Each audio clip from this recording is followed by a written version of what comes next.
खामोश रात में आपका स्वागत है। मैं हूं तबस्सुम और ये है वो राज भरी दुनिया जहां हर खामोशी के पीछे छुपी है एक डरावनी कहानी। सच्ची घटनाएं, काल्पनिक किस्से और दिल धड़का देने वाले राज, यहाँ सब कुछ मिलेगा। तैयार हो जाइए क्योंकि हर रात एक नया खौफ लाती है। सब्सक्राइब करें और चलिए इन अंधेरी कहानियों के सफ़र पर।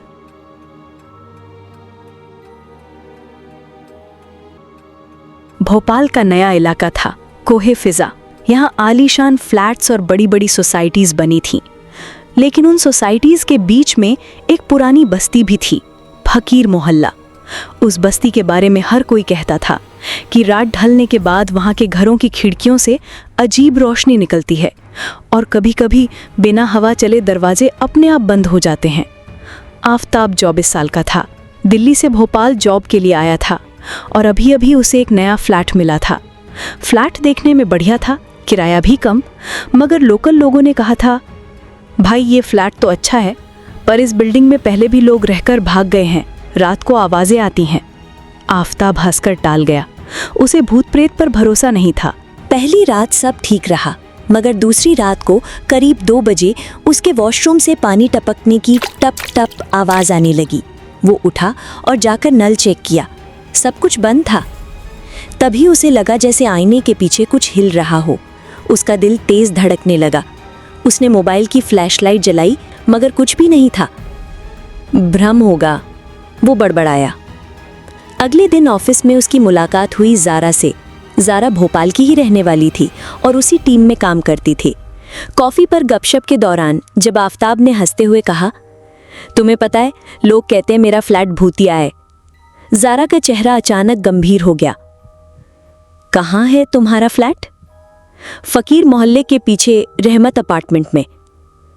ज़ारा ने धीरे से कहा, अल्लाह की पनाह, तुम उस जगह पर रहते हो, वहां काला काम होता है, लोग कहते हैं वहां जिन बांधा गया है।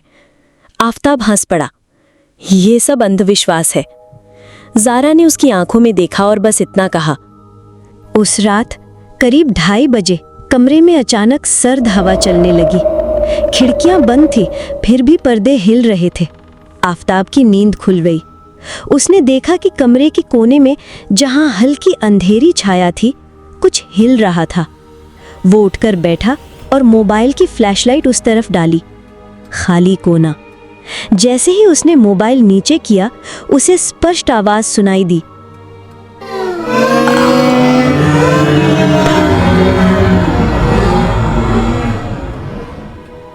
वो आवाज खुरदुरी थी, गले से जैसे लोहे रगड़े जा रहे हों। आफताब का खून जम गया। उसने झटपट बत्ती जलाई, मगर कोना खाली था। अगली सुबह थका हारा आफताब ऑफिस पहुंचा। उसने ज़ारा को सब बताया। ज़ारा ने माथे पर हाथ रखा। मैंने कहा था ना, ये मामूली नहीं है। उस बिल्डिंग में एक मौलवी रहते थे जिन पर इल्ज़ाम था कि वो काला जादू करते हैं। कहते हैं उन्होंने एक जिन को बांधने की कोशिश की थी, मगर जिन ने उन्हें ही नोच डाला। लेकिन अब मुझे क्यों परेशान कर रहा है? आफताब ने कांपते स्वर में पूछा। ज़ारा ने फुसफुसाकर कहा, काला जादू कभी खत्म नहीं होता। उस रात आफताब ने तय किया कि डर से बेहतर है सामना करना। उसने कमरे की सारी बत्तियां जला दी और कुरान की एक ऐप खोलकर तिलावत चलने दी। करीब 3 बजे अचानक बिजली चली गई। पूरा फ्लैट अंधेरे में डूब गया। मोबाइल भी अपने आप बंद हो गया और तभी दरवाजे पर धीमी दस्तक हुई। ठक ठक ठक। कौन है? आफताब ने कांपती आवाज में पूछा। कोई जवाब नहीं। वो धीरे धीरे दरवाजे के पास पहुंचा। पल भर को उसने झरोखे से बाहर झांकने की कोशिश की, मगर झरोखे में सिर्फ काला धुआं घूम रहा था। और तभी दरवाजे के दूसरी तरफ से एक कराहती आवाज आई, मुझे अंदर आने दो। आफताब चीख पड़ा और दरवाजे से पीछे हट गया, लेकिन दरवाजा अपने आप खुलने लगा, जैसे किसी ने अंदर से धक्का दिया हो। उसके सामने अब तक की सब दरवाजे पर खड़ा वो लंबा साया धीरे धीरे कमरे में दाखिल हुआ।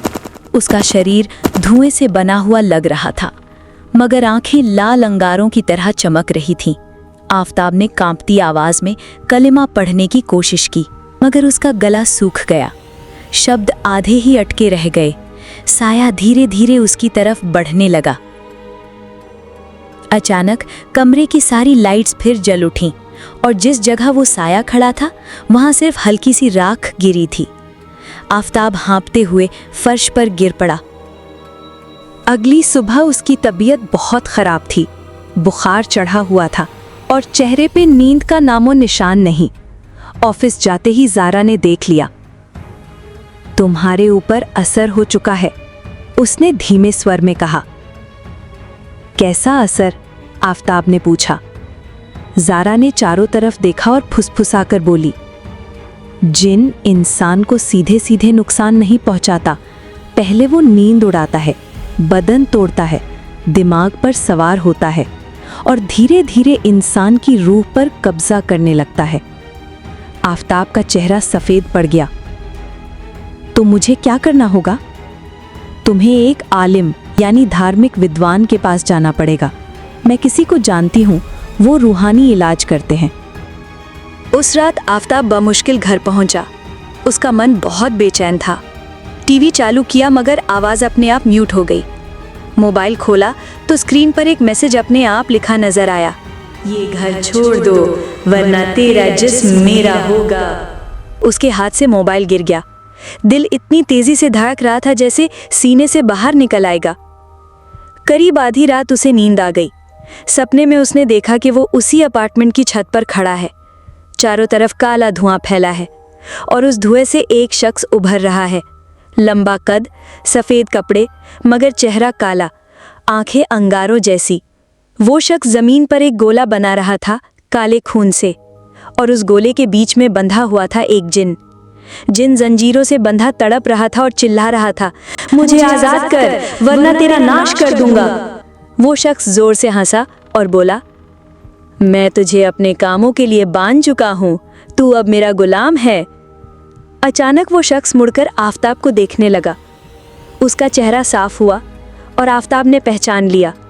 वो वही मौलवी था जिसके बारे में ज़ारा ने। आफताब चीखते हुए नींद से उठा।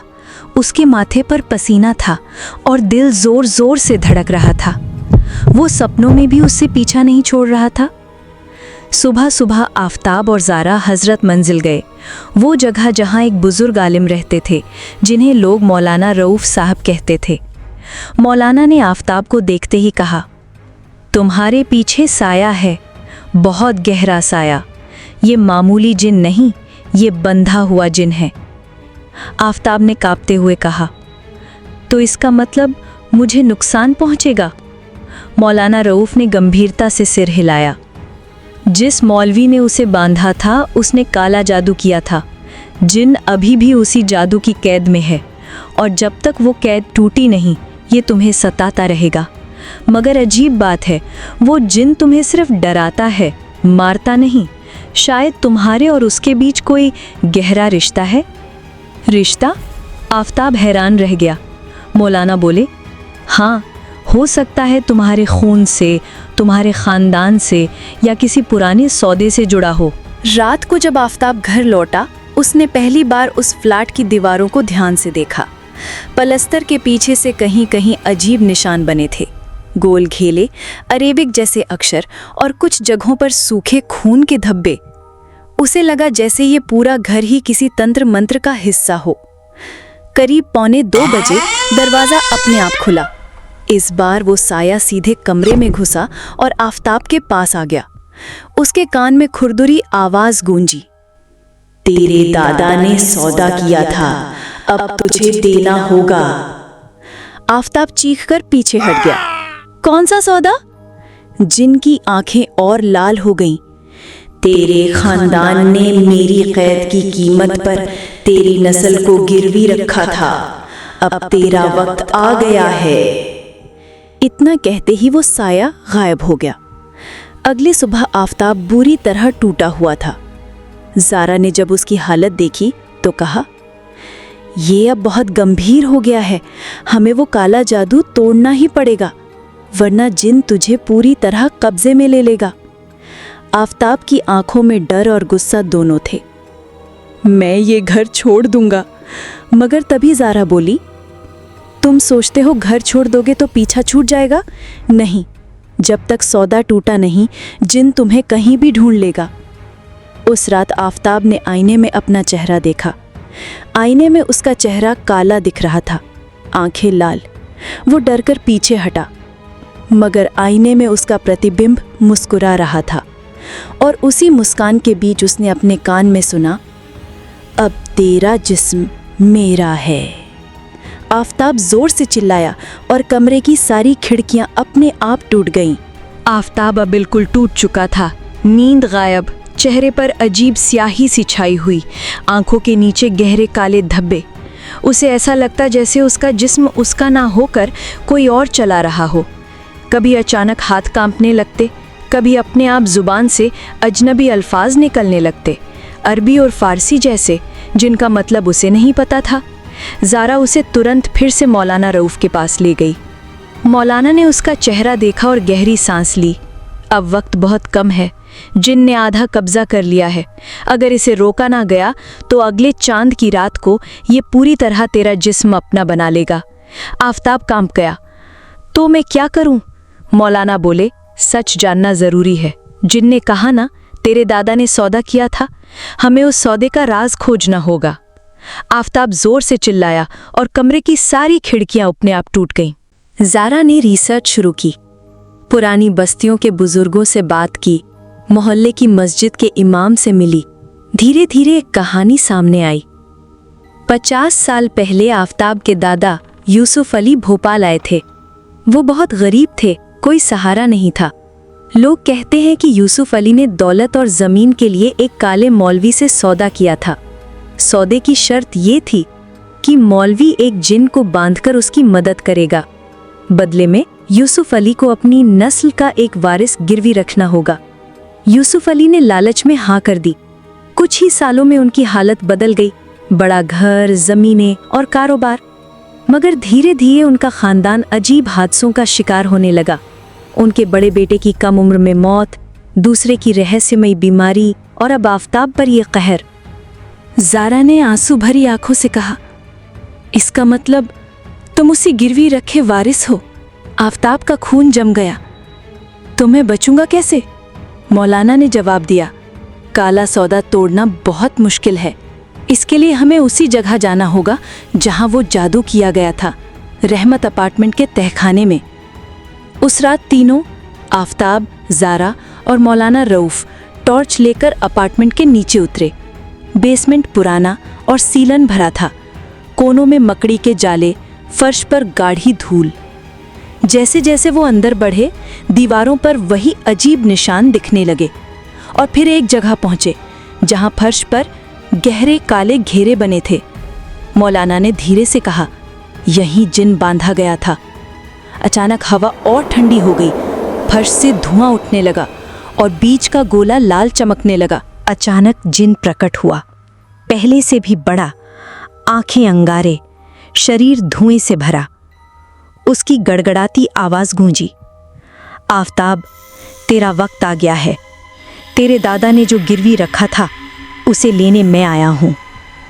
आफताब कांपते हुए चिल्लाया, मैंने कोई सौदा नहीं किया, मुझे क्यों सजा मिल रही है?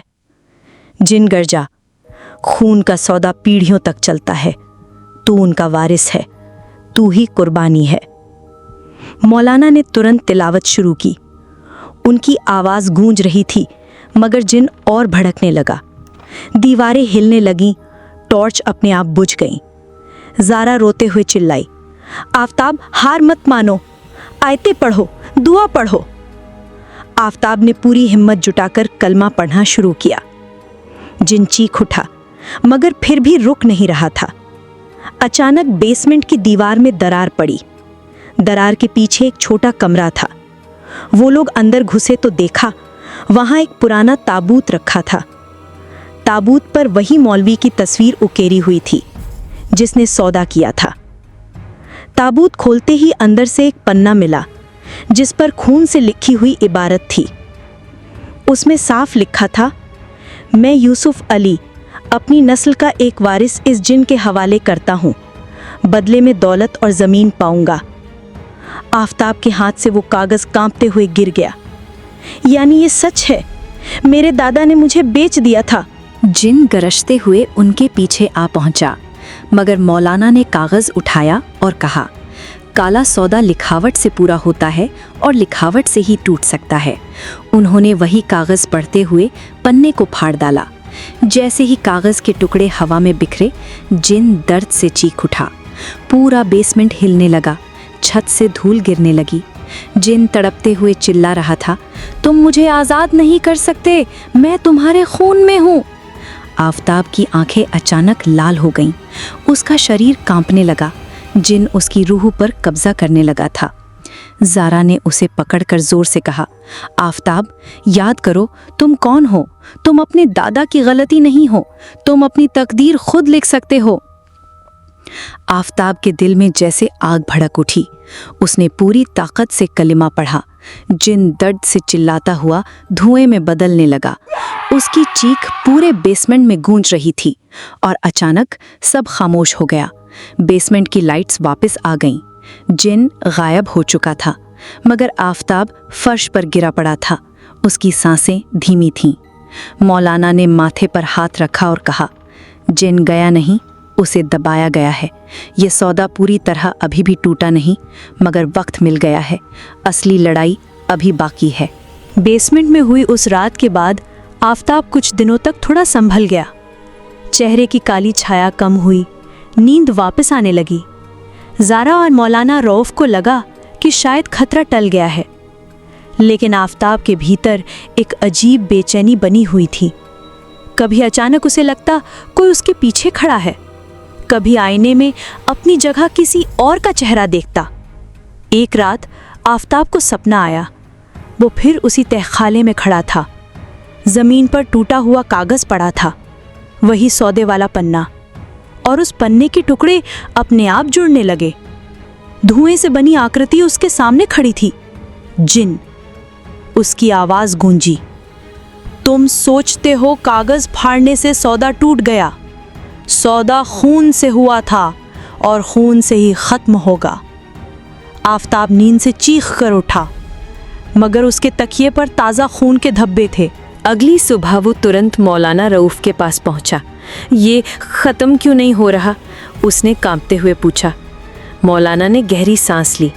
जिन सच कह रहा है, कागज़ फाड़ने से सौदा कमज़ोर हुआ है मगर टूटा नहीं। असली सौदा खून से लिखा गया था, और जब तक वो खून मिटाया ना जाए, जिन तुम्हारे पीछे रहेगा।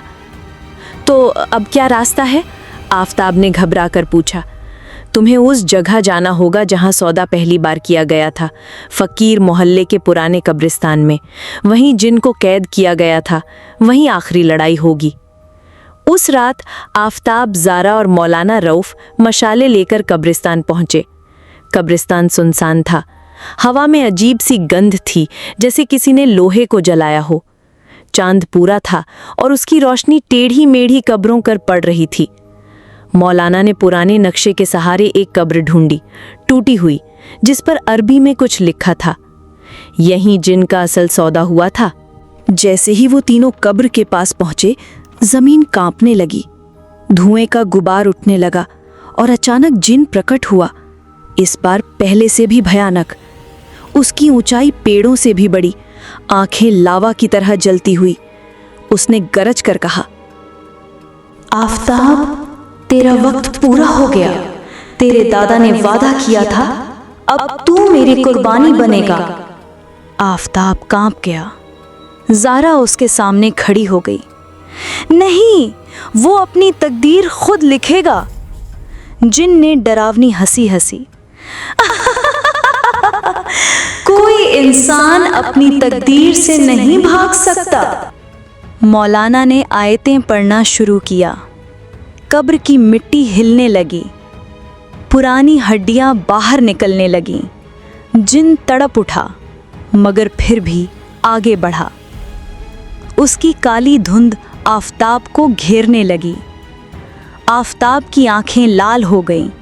उसके होंठ अपने आप वही अजनबी अल्फाज बोलने लगे। जिन दर्द से चीखा, उसका शरीर टूटने लगा। धुएं के टुकड़े हवा में बिखरने लगे, मगर अचानक वो फिर से जुड़ गया। तुम मुझे ख़त्म नहीं कर सकते, मैं तेरे खून में हूँ। और तभी मौलाना रऊफ़ ने कब्र से एक पुराना लाल कपड़ा निकाला। उस पर सूखे खून से वही सौदे की लिखावट थी। उन्होंने मशाल से कपड़े को आग लगा दी।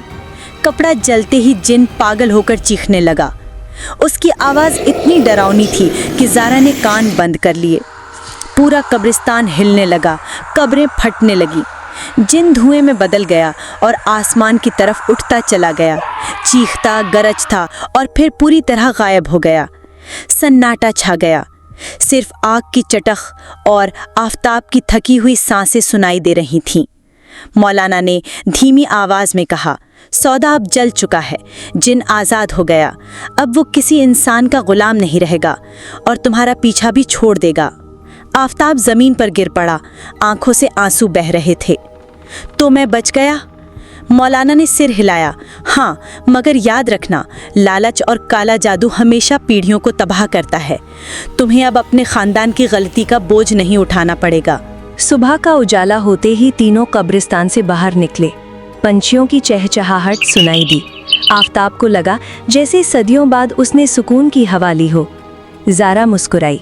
देखा, अब डर खत्म हो गया। आफताब ने गहरी सांस ली और आसमान की ओर देखा, लेकिन दूर आसमान में उसे कुछ पल के लिए वही लाल चमकती आंखें दिखीं। उसके रोंगटे खड़े हो गए। क्या सचमुच जिन चला गया था या वो अब भी कहीं छाया में उसका इंतजार कर रहा था? तो देर किस बात की? अभी सब्सक्राइब करें, बेल आइकॉन दबाएं और हर नए हॉरर स्टोरी के लिए रेडी रहें।